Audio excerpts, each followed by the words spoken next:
Morning. It is good to be back with you. If you are visiting today or you've been coming for the last month, you may not know who I am. My name is Mike. I'm one of the pastors here at New Hope, and I've been out and about lots of different places over the last few weeks, so it's good to be home, and it's good to be back with you. And the good news about that, because I'm back, we're starting a brand new series called The Elephant in the Room. And we've just sung about being overwhelmed by God, right? That it feels so good to sing those words. Talk about that kind of feeling that we're just overwhelmed by God and His grace and His mercy. And my question as we begin today is, or actually my statement as we begin today is, I hope as we finish today that you're not too overwhelmed by God. Because what we're going to look at has the potential to tick some of you off. So with that said, let's jump in. Let's look at this very first elephant in the room today. And let's do a little quiz together. Let's just see if we can agree as we begin. See, man, if we can agree on some things before we get into the stuff that we may not agree with, all right?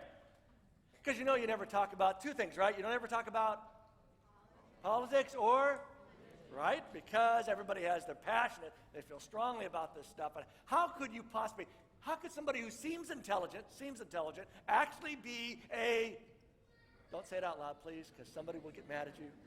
Just fill in the blank in your mind, right? But you know how it is, or you can't possibly believe that. But we're going to look at that, because we got to talk about these things, especially as we've already begun that painful, long process here in the United States of America in getting ready to elect a new president. And if you've already been hearing, and you can't have missed this, all the discussions already, and who's front runners, who's the winners, and who's the losers, right?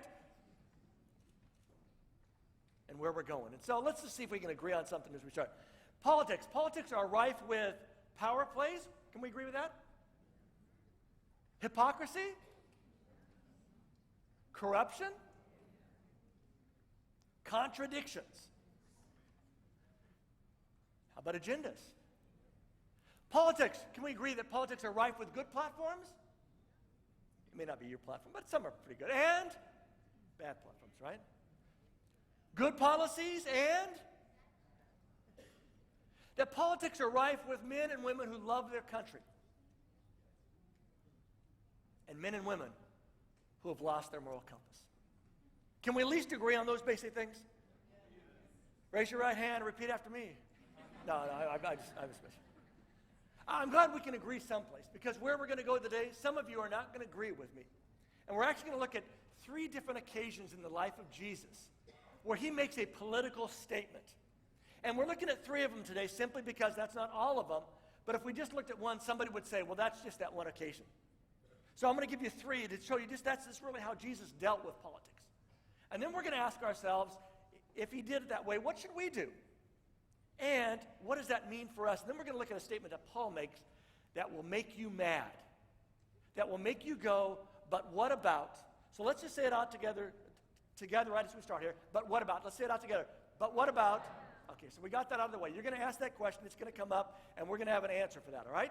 But before we jump in, we buy this kind of philosophy, right? That if we just got the right person in the right place, everything would be right, right? I mean, that's what this whole political thing is about. If we just get the right person, things would get fixed. We wouldn't have these issues and those issues. Those people would get straightened out. These people would be taken care of. Whatever your kind of thing, we kind of buy into that. But let's see what Jesus says. So before we go there, I invite you to bow your heads, and let's just pray one more time together, okay? Father, it's good to be here today. And I pray it will be good for us as we leave here today. We're here for lots of reasons. Different things have brought us here. Some came to see a baby dedicated. Some came because, you're dating somebody and this is where they go. Some of us are visiting from out of town, coming for some meetings. Some of us, this is the place we always come. Some of us, this is the place where we find that connection with you in just a different way. And my prayer is simply this today, Father, that you would show us through the example of your Son what it means to live in a world that's always about prestige and position and power, and even politics. And help rearrange some of those brain cells for us that we can better model your children here, especially over this next year, year and a half, as all this stuff begins and all this process takes place. I just pray that you give us some clarity today in your name. Amen. All right, first story comes in John chapter 6. And here's the setting. Jesus has just done this incredible miracle, and it's incredible. I mean, he takes a handful of loaves of bread and a couple of fish, and he literally feeds 5,000 people. Apparently it was kind of a fast food kind of thing. He got it done fast. But just this incredible thing. This is the miracle. And so people have gotten done. And for a Jewish person, this wouldn't just be, man, what an amazing thing. This would hark back to the idea, didn't Moses do this for us? Didn't Moses provide this man? Didn't he provide us bread every day? And now Jesus has provided this bread. And they begin to get stirred up. And here's how John captured it. He says, after the people saw the miraculous sign that Jesus did, and that's this feeding 5,000 people with just a handful of loaves of bread and just a couple of fish, they began to say, surely, this is the prophet who was to come into the world. They right away, Nathan, craft a platform for Jesus. They are ready to support. They got their banners made. They got their T-shirts, Chad, they got Jesus, and he's got a little fish because that's his thing, I mean, whatever they're ready, and they're ready. They're just waiting, as some people are waiting right now for certain candidates. Are they going to get in the race, not in the race? They are waiting, and they're ready to just kind of move it along. And notice what Jesus does. It says Jesus, knowing that they intended to come and make him king by force, and it's not simply kind of the force they're going to drag him, kicking and screaming, but it's like they're just going to overpower him. And we've all been in that kind of place where we're sort of in a crowd, and the crowd gets stirred up about something, and you just kind of get swept up in the emotion, right? It's a moving thing, and everybody just kind of follows because that's what he fears. That's what he sees. That just by the force of their kind of desire for somebody to help them, to save them from Roman government, they're going to push and they're going to make him. It says that he withdraws again to a mountain by himself. So they're getting all excited, and Jesus simply drops the microphone and walks away. And here's the thing I don't want you to miss. It's there in your notes. What was Jesus' approach to politics? He was intentionally disengaged. He willfully and purposefully said, not my story, not my issue, not my battle, not the thing that I've come here for. Second story. Some guys come to Jesus, and they come with this great line. I want you to listen to this. If somebody said this to you, how would you feel? They say, teacher. Oh, teacher. We know that you speak and teach what is right. We know that you're not influenced by what others think. You sincerely teach the ways of God. Sounds really good, doesn't it? I mean, it sounds like they really buy what Jesus is doing. They really buy who he is. But they say this. Now tell us, Jesus, is it right to pay taxes to the Roman government or not? It's a question we sometimes ask, isn't it? Not the Roman government, but is it really right to support a system that does this? Let's make our protests. Let's do all kinds of stuff. But they come to Jesus. They seem sincere. But Jesus is smarter than that. And he says he sees through their trickery. And he has this great line. He says, well, show me a Roman coin. So he asks them to show them the coin that they're asking about what they should do. So they give him a coin. And Jesus looks at it and says, whose picture and title is on it? To which they say, Caesar's. And then Jesus has this great line. Well then, give to Caesar what belongs to Caesar, right? And give to God what belongs to God.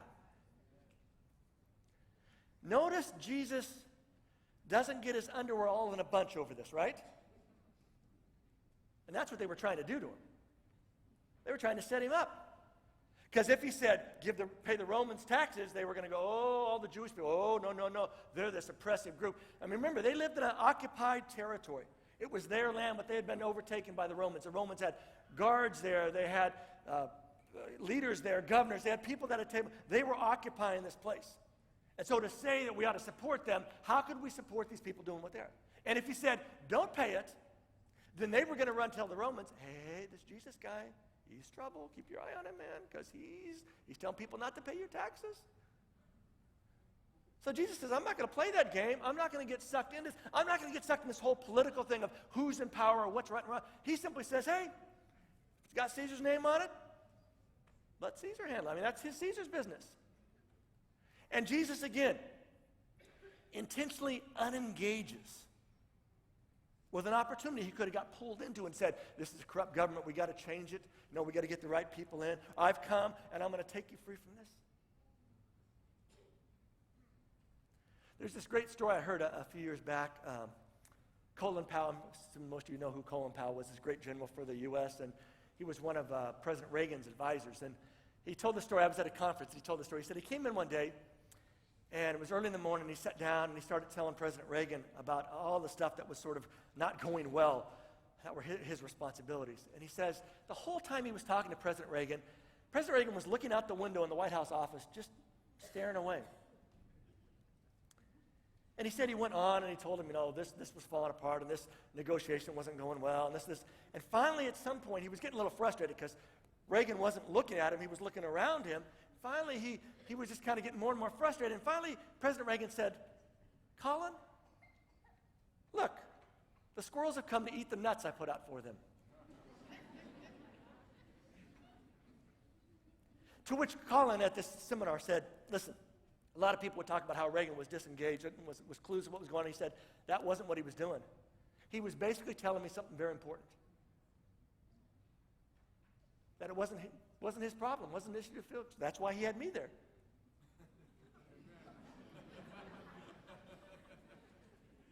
But he was glad to sit there and listen to me tell him all those stories, but he put nuts out for squirrels.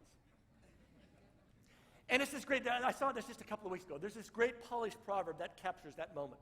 Captures what Jesus did when he says, hey, give to Caesar what's Caesar's, give to God what's God. That's how we're going to fix this. And I love this. Maybe you've heard this, maybe you haven't. Not my circus, not my monkey. I love that. In fact, since I heard it here a few weeks ago, it's kind of been going around in my mind. I'm starting to use it because it's a great statement, isn't it? Because we can get sucked into stuff that isn't our circus, isn't our monkey. Not my problem, right? And I want you to notice that seems to be what Jesus has been saying here.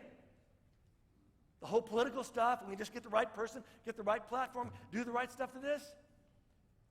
In fact, our next one will sum this up greatly. John chapter 18, Jesus, here's the setting. He is standing before Pilate. And his life is literally on the line.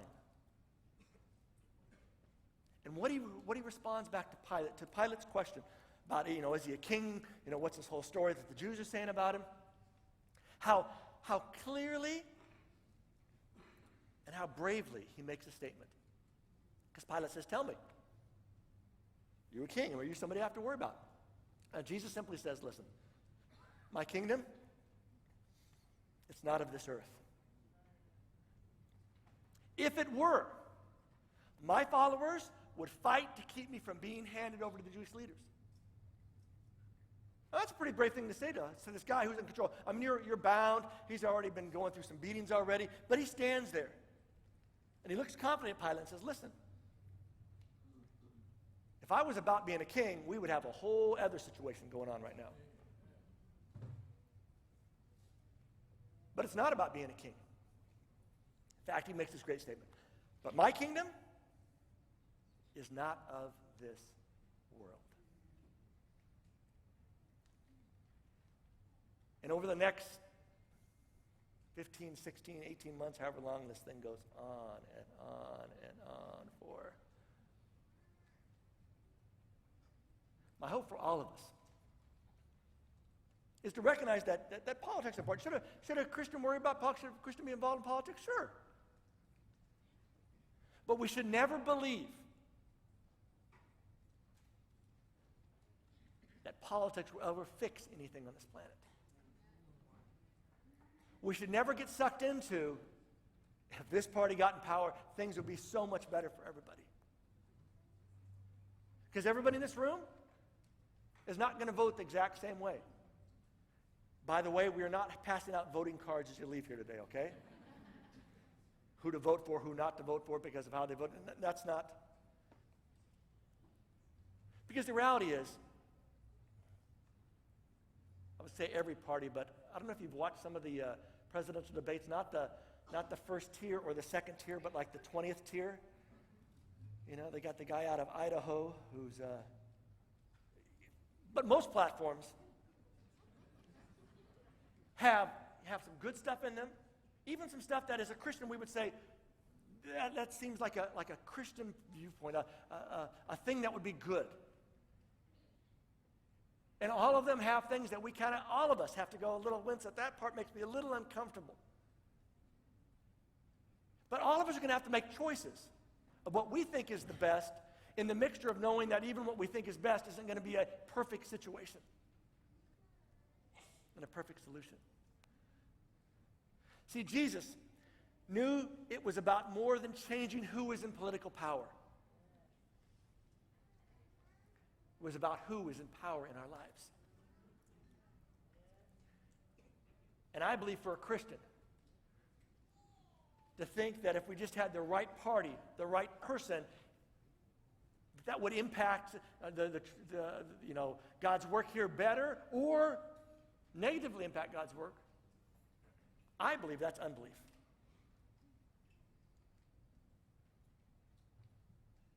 Because Jesus' kingdom is not a heaven on earth kingdom.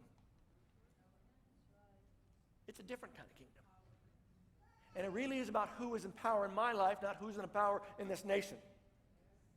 Because remember the setting, we're going to look at it in just a second, but remember the setting, and that's that time when Jesus lived, and then even through the next few decades of the early church. They didn't get a say in politics. In Rome, if you were rich and you were the right person, right status, it was good. But if you weren't part of the 1%, it was bad. Women, and I use that because that's what they would have said, women, you're property. Don't get mad at me, I'm just repeating history, all right? Some of us in this room would have been slaves. Partially because of our skin color, but a lot to do with our circumstances and our situations. You know, a good time was to go to the Coliseum and watch the sports, the battle. Problem with their sports and battle, there were winners and a whole lot of losers. And the losers didn't just get a 1 in the loss column. They died.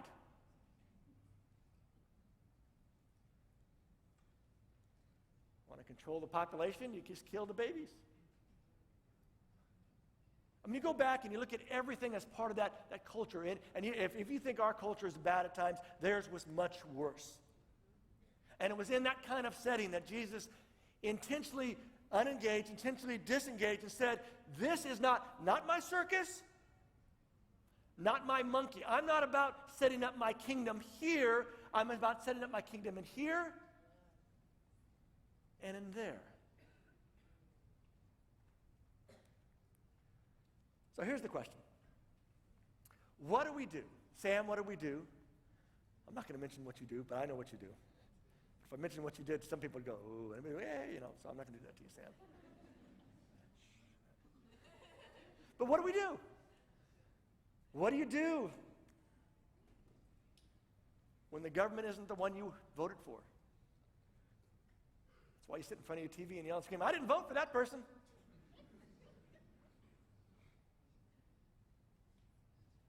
So we'll see as the song that Ed and the group led us through, being overwhelmed by God, sits. So here's where we're going to go.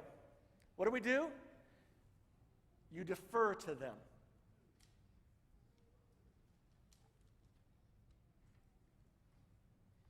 And really, it's more about me and my attitude.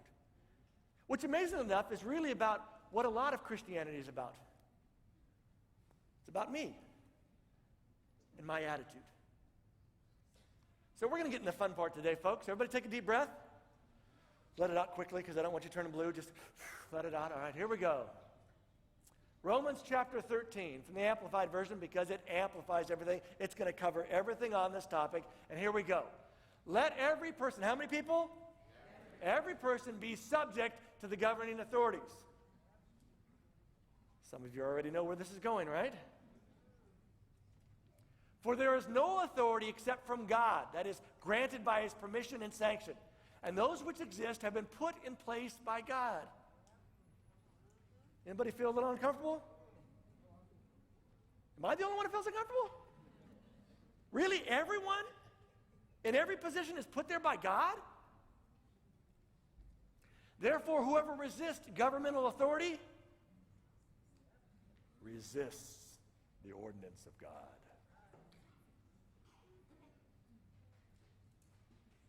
And those who have resisted it will bring judgment, that is, civil penalty, on themselves. And then Paul, as he's writing this, he goes on and kind of describes what that looks like. He says, basically, if you're a good citizen, government's an okay thing. They're not looking to make life too hard for good citizens. But if you're a bad citizen, you're going to feel their wrath. And so that's kind of where he goes in this. And he's basically talking to Christians here, and he's saying, listen, you guys ought to be good citizens, and so you shouldn't really have to worry about too much. I mean, it is a government, by the way, and it's not godly and all that kind of stuff, but that's where we're at. So he picks it up and says, listen, therefore, one must be subject to civil authorities, not only to escape the punishment that comes with wrongdoing, but also as a matter of principle, that is, knowing what is right before God. For this same reason, that is not just because there's a penalty to it, but also because it's a conscience thing. For this same reason, you pay taxes. For civil authorities are God's servants. Now, I know what you're thinking. You're thinking when Paul wrote this, he didn't have a clue about who some of our public servants are, right? I mean, I could say you're the public servants, but to say they're God's servants? Come on. But remember again, context. You think we're bad? I mean, the decks were definitely stacked back then. Devoting themselves to governance. So here's his summary. Pay to all what is due. Tax to whom tax is due? Yeah, I didn't think I'd get an amen on that one. Customs to whom customs, that is this, kind of fee that gets paid. Respect to whom respect. And honor to whom honor. And all God's people said, what in the world is Paul talking about, right? I mean, how can this be, right? How is it possible? I mean, there isn't a whole lot of wiggle room in there, right? I mean, he simply says, you ought to defer to, you ought to respect, you ought to honor, you ought to obey those in power. And I know right away as Christians, some of you right away go to, but I'd rather obey God than man, right? That happened on one occasion in the Bible.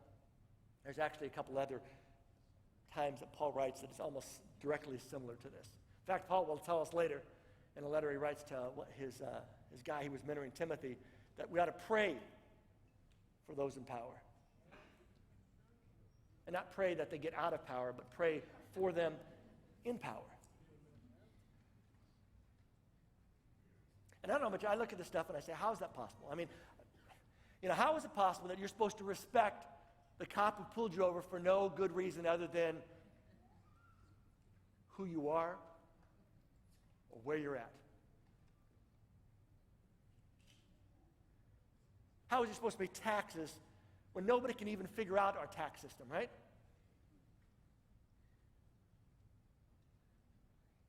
How can you show honor to people who at times are so not only kind of questionably honorable, are so less than honorable?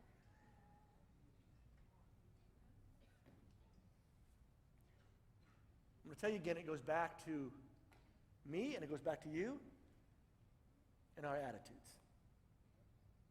Because I'm convinced that's always what God is after in our lives. Us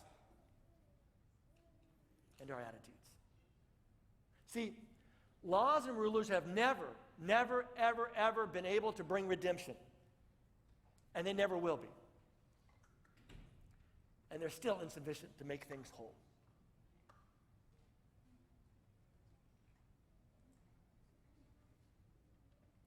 See, God hasn't asked us to establish his kingdom here. Sometimes we get lost in that. We think, you've watched the last 20 to 30 years in the U.S., it's been about this, evangelical voting bloc, and it's about the power, and it's about getting our people in the right places. Of course, the question is, who's our people? It gets a little lost, that whole thing. So much is driven by the idea that God wants us to establish his kingdom here in America. Because America is a Christian nation, which, by the way, is a very hard thing to prove when you go back to look at it. I think it's established on some very good religious principles. But to say it's a Christian nation probably is a stretch. And even if it was a Christian nation, is that really what God's after? Or is God after something deeper? See, God hasn't asked us to establish his kingdom here, but he has asked us to live out his kingdom here.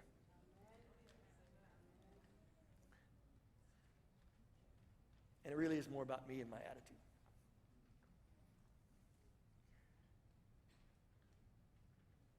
It is how I respond when the commercial comes on, or the face of that potential candidate comes on, or the story comes out in the newspaper about the background, about some situation that this candidate, what they said or what they've done. And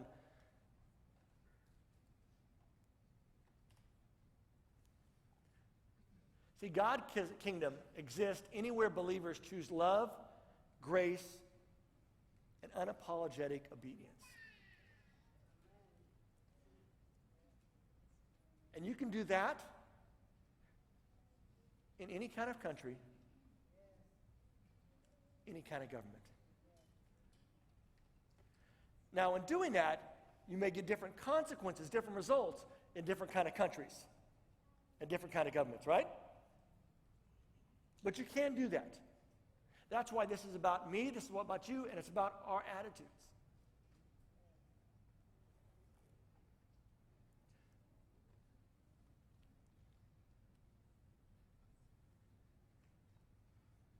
It is so easy to believe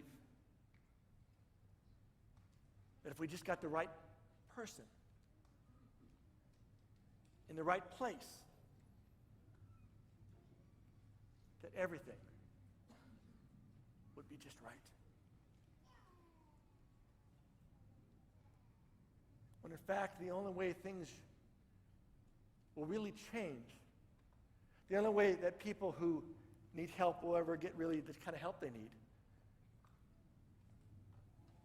is when somebody else takes an interest in them. When somebody other than the government looks after them. So of all the platforms, of all the encouragement that we're going to do this, we're going to get rid of this, we're going to add this, my appeal to you simply is this. If you believe about it enough, that you think it's important enough, then you do something about it. If you think abortion is wrong, and by the way, I think abortion is wrong, so don't kind of get lost in this. But do more than just making laws. Do something that helps address the situation that some people find themselves in. Because in politics, like so many other things, it is not simply always black and white. Most often it is various shades of gray, mixed with black and white and all these different stuff. God has not asked us to establish his kingdom here, but he has asked us to live it out. My hope for you this week, for all of us, not just this week, but again for over the next few months especially, that we won't allow ourselves to get sucked in, but rather we'll look at his chances to live out.